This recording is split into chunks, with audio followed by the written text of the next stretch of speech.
गुरु महाराज की जय। बोलो साचे दरबार की जय। श्री नमली निवासी भगवान की जय। बोलिए वृंदावन बिहारी लाल की जय।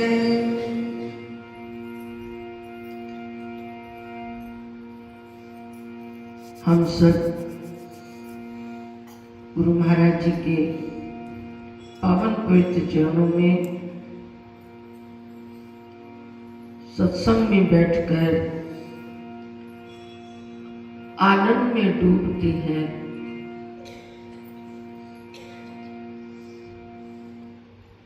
ये वो समय होता है जो हमें परमात्मा के करीब ले जाता है। कलियुगी जीव है, ना हमारी तप ना साधना कुछ भी नहीं, केवल ये एक रास्ता है हमारे लिए, सीधा और सरल कि सत्संग में बैठ जाओ, प्रभु चरणों में बैठो और वहां आपका मन कुछ समय के लिए बाहर की प्रवृत्तियों से अलग हो जाएगा, सिमट जाएगा और खुद भी प्रयास करें और यहाँ का जो वातावरण भगवान के नाम का, जहाँ हर समय कीर्तन गुणगान होता है, वहाँ का वायुमंडल हमारे ऊपर प्रभाव करता है, जिसमें सहयोग मिलता है कि हम बड़ा आसानी से अगर चाहें तो मन को भगवान से जोड़ सकते हैं। ये अपने आप में सत्संग की, भगवान के नाम की एक तासीर है। जैसे पानी के पास बैठोगे, कुछ करो ना करो, आपको शीतलता का अनुभव होगा। अग्नि के पास जाओगे, कुछ नहीं कर रहे, लेकिन वो उसकी गरमाइश आपको स्वाभाविक मिलेगी। ऐसे ही सत्संग में बैठ करके हम कुछ करें ना करें, गुणगान मुख से हो रहा है नहीं हो रहा, ताली आप सेवा कर रहे हो नहीं करे, दर्शन कर रहे हो नहीं करे, लेकिन आत्मा का एक अनुभव है कि उसको एक पुष्टि मिलती है। इसलिए प्रयास करना चाहिए कि हम जितना समय भी प्रभु चरणों में बैठे हैं, अपनी प्रवृत्तियों को समेट कर भगवान के चरणों में जोड़िए, ताकि हमें भगवान का आशीर्वाद और उस आनंद में हम पहुंचे, जहां पहुंचने के लिए हमें यहां आने की जरूरत है। आइए इस भाव को इस भजन के अंदर आप श्रवण करेंगे। आपने गुनगुनाना भी है इस भजन को।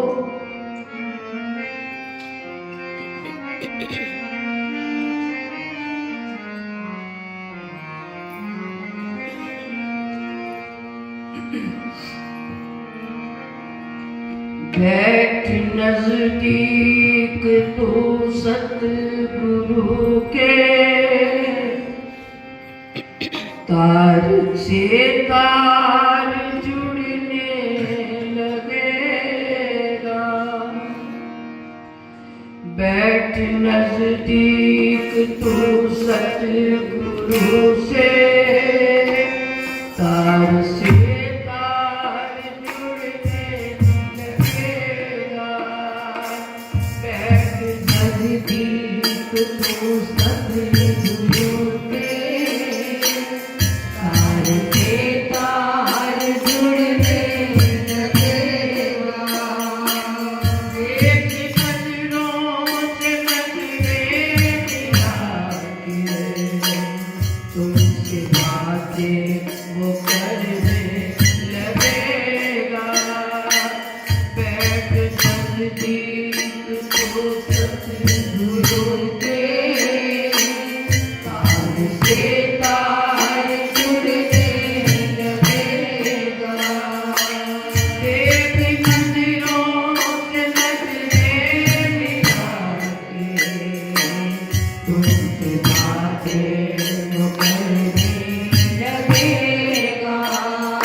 गीत तू सतगुरु के तार से तार जुड़ने लगेगा।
हम जो भीतर से है वो बाहर से नहीं अपने आप को पेश करते, और जो बाहर से है वो हमारे भीतर भी नहीं है। ये गड़बड़ है। एक जगह ऐसी है जहां अपने मन की किताब को हम खोलें। वो कौन है? वो भगवान है। उसके सामने, क्योंकि हम नहीं भी खोलेंगे वो तो खुली किताब है। कोई पाप कोई पुण्य ऑटोमेटिक उसका सिस्टम है। पाताल में बैठकर किया गया पुण्य और पाप प्रकट होता है। इसलिए कहा है पास में बैठ करके अपने प्रभु के दिल की हकीकत सुनाओ। ऐ प्रभु, मेरा मन मैला है, मैं बाहर से भीतर से अपवित्र हूं।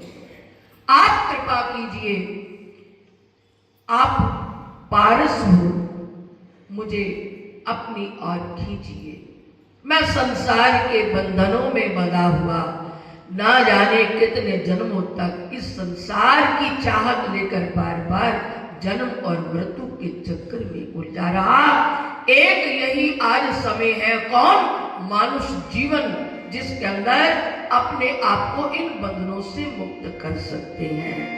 आइए प्रार्थना कीजिए और इन शब्दों को विचार कीजिए। पास में बैठ करके प्रभु ने अपने दिल की हकीकत सुनाओ। पास में बैठ करके प्रभु ने अपने दिल की हकीकत सुनाओ। एक तक तुम छवि को निहारो, कोई प्यारी सी गुनगुन गुनाओ। भाव जागेंगे तेरे हृदय के, प्रेम तेरा उमड़ने लगेगा। भाव जागेंगे तेरे हृदय के, तेरा उमड़ने लगेगा। एक नजरों से नजरें मिला के तुमसे बातें वो करने लगेगा। बैठ नजदीक तो सामने के, तार से तार जुड़ने लगेगा। तेरी नजरों से नजरें मिला के तुमसे बातें वो करने लगेगा। बैठ नजदीक तो सामने के, तार से तार जुड़ने लगेगा।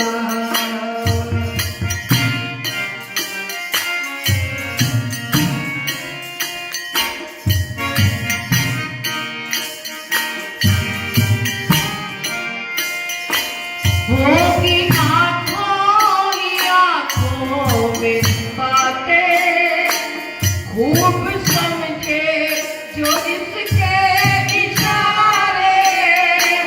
होगी आँखों ही आँखों में बातें, खूब समझे जो इसके इशारे।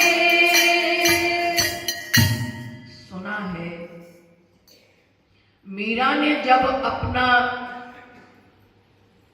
शहर गांव जहां भी मेवाड़ के राज्य से निकाल दिया गया, निकल पड़ी क्योंकि उसका तिरस्कार हो रहा था, उसको भक्ति करने में विघ्न आ रहे थे। जब वो छोड़कर चली गई,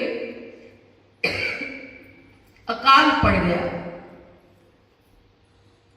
ब्राह्मणों ने, विद्वानों ने फैसला किया कि आपने मीरा को यहां से निकाल दिया, आप उसको मनाकर लाइए, तब ये जो अकाल पड़ा है इसका निवारण होगा। बहुत सारे ब्राह्मण विद्वान इकट्ठे होकर द्वारिका में मीरा के पास गए कि मीरा आप चलिए, लोग परेशान हैं, काल पड़ गया। मीरा जब अपना वो गांव शहर छोड़ चुकी है, आगे बढ़ चुकी है, आज वो ही दुनिया उसके चरणों में झुकने को तैयार हो गई, जो विरोध करती थी। मीरा सोच में पड़ गई कि मेरे लिए आज एक प्रभु तूने धर्म संकट खड़ा कर दिया, नहीं जाती तो वहां जो परेशानी है, इनका मानना है कि मेरे जाने से वो दूर हो जाएगा, वो भी मेरे लिए जरूरी है, लेकिन मैंने वहां सब कुछ छोड़ दिया, प्रभु अब क्या करूं। तब आखिरकार मीरा ने फैसला लिया कि मैं अपने भगवान से आज्ञा मांगूंगी, अगर वो चाहेंगे तो मैं चलूंगी। मीरा अब यहां ये जो बात इस भजन में आ रही है, होगी आंखों ही आंखों में बातें, खूब समझे जो इसके इशारे, देंगे निर्देश तुमको सतगुरु, चलते जाओगे उसके इशारे। मीरा ने जो फैसला लिया कि आज मैं भगवान के सामने आज्ञा मांगूंगी, अगर वो मानेंगे चाहेंगे तो मैं चलूंगी। द्वारका के वो मंदिर के किवाड़ बंद कर दिए गए और मीरा ना जाने किस अवस्था में प्रवेश कर गई। बाहर कान लगाकर वो ब्राह्मण उसकी आवाजों को सुनना चाहते हैं कि क्या हो रहा है, लेकिन आदेश क्या हुआ कि बात की आवाज सुनती रही, लेकिन ये नहीं पता चला कि बात क्या हो रही है। आखिरकार मीरा लौटने की बजाय भगवान का निर्देश क्या हुआ कि मीरा का वो समय आ चुका था। मीरा उसी समय अपने सशरीर भगवान के विग्रह में समाहित हो गई और द्वार खुला। कहते कि पूरी वो शरीर से भगवान के स्वरूप में विलीन हो गई। एक उसके कपड़े का इतना सा वस्त्र बाहर रह गया, वो इतना सा वस्त्र बाहर रह गया जिसको सबने देखा कि इतना सा छोर बचा है, और वो देखते ही देखते वो पुजारी भागे उस और, लेकिन तब तक वो समा चुकी थी भगवान की। ये मीरा की प्रेम की पराकाष्ठा है कि उनके साथ उसकी बातें प्रमाण देती हैं कि अगर किसी के अंदर वो प्रेम जग जाए तो असंभव संभव है, निराकार वो साकार बन जाता है। इसलिए क्या कहा है, होंगी आंखों ये आंखों में बातें, खूब समझे जो इनके इशारे, होंगी आंखों ये आंखों में बातें, खूब समझे जो इनके इशारे, देगा निर्देश तुमको सतगुरु,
रख करके देखो, सारा जीवन महकने लगेगा। जाम होठों पे